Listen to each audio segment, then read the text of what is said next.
Kaneo was a young and vibrant man in his middle 30s.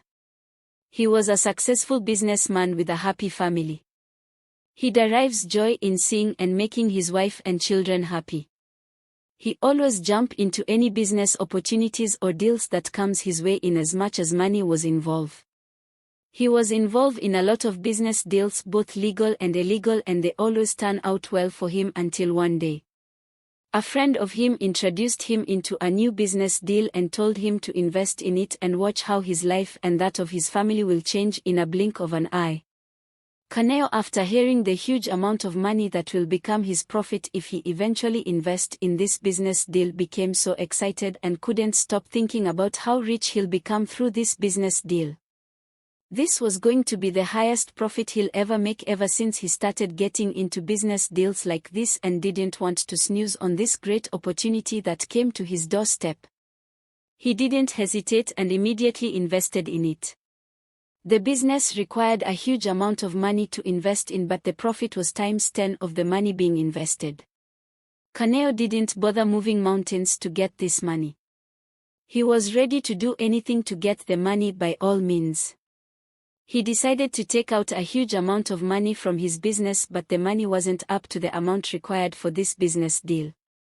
Kaneo, after thinking for a while on how to get the remaining money, decided to take a loan from loan company with the intention of repaying them back after hitting the jackpot from the business deal.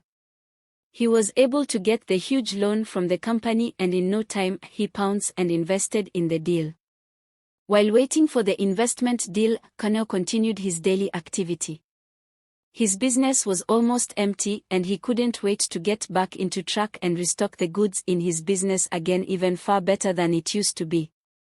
Even the thoughts of this always make him happy.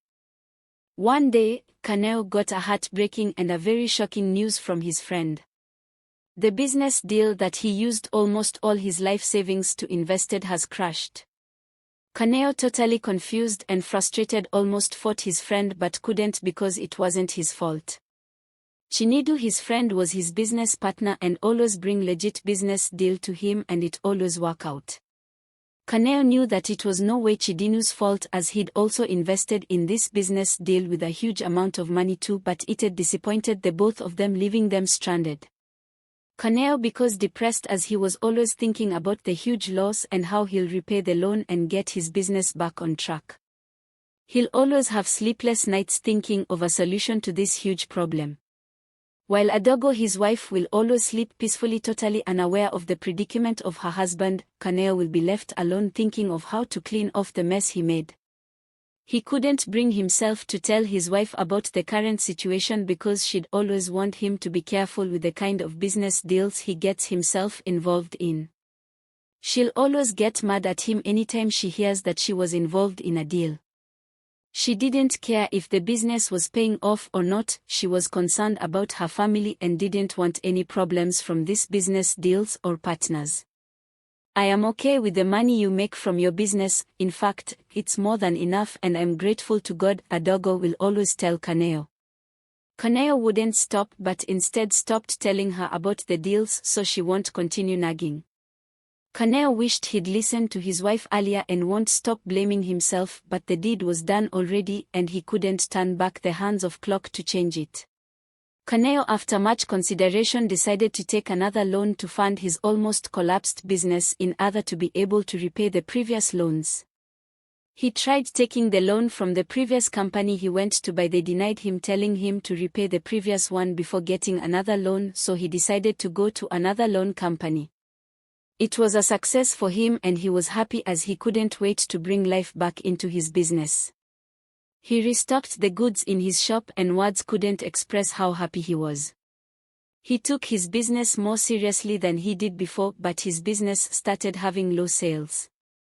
Kaneo wondered why all of this was happening to him. He barely made sales and it frustrated him more. He started thinking of how to pay off the loans that was fast approaching and how he was going to keep up in providing for his family.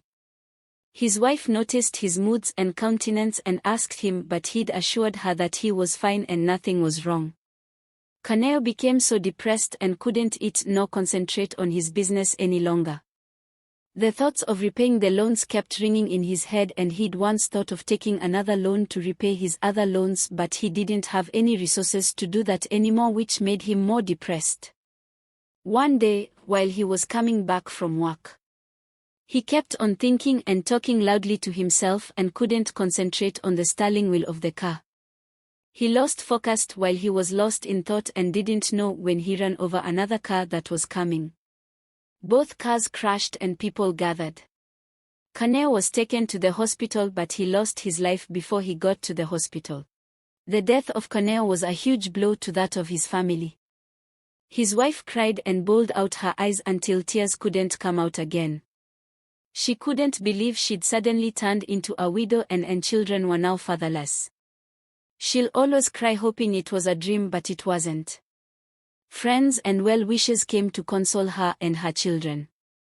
After the funeral of Kaneo, Adogo had to accept that her beloved husband was gone and wasn't coming back to her and her kids. She decided to take it up to herself that she'll be both father and mother to her children. She promised that she'll try as much as possible to train all her kids, even though it wasn't easy. Few months later, a man came knocking at her door, breaking the shockest and unbelievable news to her. How come my husband is owing such amount of loan and he never told me about it? Well, he took the loan and hasn't paid yet. The time has already elapsed and we are giving you a month to repay the loan. And if you're not able to repay the loan, you have to vacate this house. And when leaving, you're expected not to take a pin from this house, except your clothes. The lone man left after relaying his message to Mr. Kaneo's family, leaving Adogo in a dumbfounded state as she still couldn't believe her eyes and ears. Where will she get such amount of money from to repay a loan, she'd thought. She broke down into tears and knelt down crying and screaming on top of her voice. Few weeks later, a man came to her house with another shocking news that almost sent her to heaven. Another loan? Mr. Kanayo Eze took a loan from our company a few months ago and hasn't paid yet. The time has elapsed and we are giving you a month to repay the loan, or else the loan company will take over his business and 2 cars. Adogo couldn't believe what she just heard. She'd thought that she'll put up his business, his cars and her car to raise funds and repay the other loan company. She was willingly to do this even though that was the only thing Kaneo had left for her and her children. She wanted to do that so she can secure her house at least, but little did she know a huge problem was coming. Kaneo even used the car that he bought for her as a collateral without letting her know.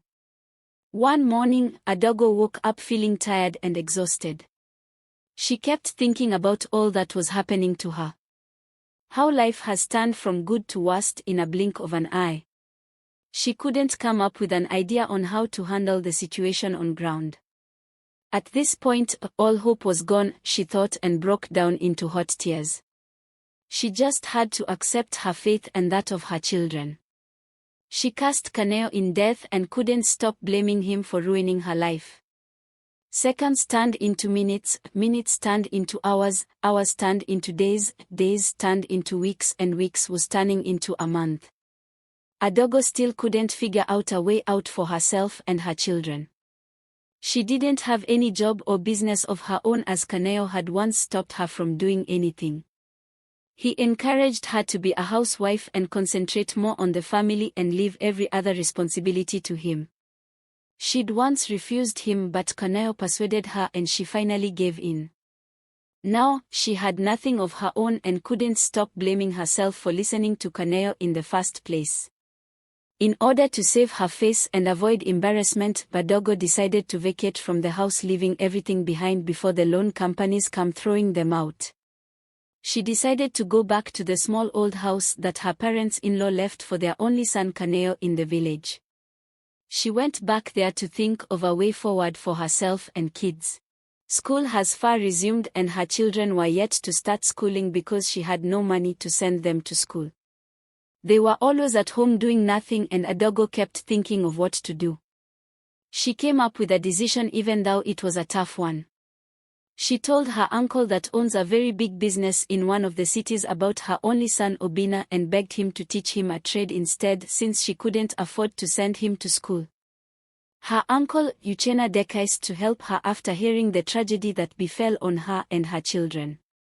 He came to pick Obinna and took him to the city to teach him a trade. Adogo younger sister Masoma, who was married and living with her family happily in the city, volunteered to carry Chikaima to come live with her and her family. Adogo was sad but couldn't help but send Chikaima to her younger sister Masoma. The burden on her was less. A friend of hers wanted to come carry Ugochi, her last daughter, but she'd refused, saying she can't stay alone by sending all her children out. She said she'll try as much as she can to provide and fend for her last daughter, and if she can't do that, she'll definitely be a disgrace to herself. Few months after Obinna went to learn trade from his uncle, he started stealing from him. He'll always steal his money and sometimes his goods to go and sell for other customers for a lesser price. His uncle found out and was angry but didn't send him home because of the relationship he had with his mother. If it was his other apprentice, he would have sent them home immediately, but Obinna's case was different. He advised him to stop stealing from him and gave him a lot of wisdom words. He threatened to send him back to the village if he continued stealing. Obinna got scared and didn't want his mother to find out that he was stealing, let alone going home. He decided to stop stealing and focus more on learning the trade from his good uncle, who was good enough and didn't tell his mother about what he was doing. Masoma and her husband welcomed Chikaima very well and always treat her well. They treated her equally with their other kids and even sent her to school. They promised to see her throughout her entire days of schooling and they didn't disappoint. Chikaima was now in her final level in university and was undergoing some training in her IT program. She was loved by everyone, especially her boss. She'll always represent him in some events, which made him like her more and always appreciate her time and efforts. Chikaima decided to go and see her family, as it has been years since she last saw them. She was so happy to see her mother once again. She didn't see her younger sister Ugochi as she was in school. Obinna has just gotten back from Onitsha, where he went to learn trade. Although he was not able to complete his time because he wouldn't stop stealing from him. He even got more worse than before, as he was always stealing and using the money to buy hard drugs. His uncle couldn't take it anymore and decided to send him back home. He settled him with a huge sum of money that was enough for him to start up his own business, even though he didn't serve him well. He was generous to do all that for him, but Obinna came back to the village spending the money lavishly. He'll go about womanizing and taking hard drugs and even partying around with friends, lying to them that he went abroad. His mother Adogo was really disappointed and advised him several times, but Obinna didn't stop his way of living. Adogo soon got tired and stopped advising him. The money soon got finished and Obinna became so broke. He was so addicted to taking drugs but didn't have the money to buy drugs, so he started stealing again. He'll often go out in the night stealing people's money and property and selling them off to buy drugs for himself. Adogo told Chikaima about everything that transpired between Obinna and her uncle, his boss, and told her how disappointed she was in him. Obinna, who was always seeing Chikaima around, was always looking at her lustfully anytime he walked past him. One day, Adogo went to the market and Chikaima decided to go and advised his elder brother, and she was also disappointed in him. She got to Obinna's room and was advising him, but Obinna, who seemed uninterested, continued looking at her, wondering how she'd become beautiful all this while.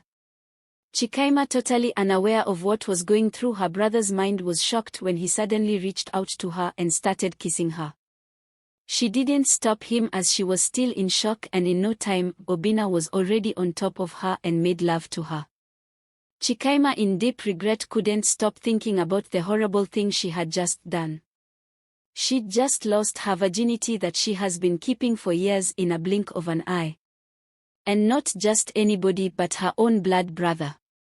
Obinna, without no regrets, told her that it was a normal thing and reminded her of how sweet she was.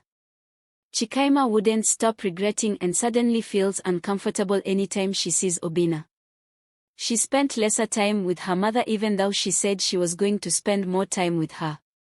She tried to act normal and calm but couldn't, so she decided to go back to the city for her mental sake. Few weeks after she'd returned to the city, she woke up feeling weak and tired.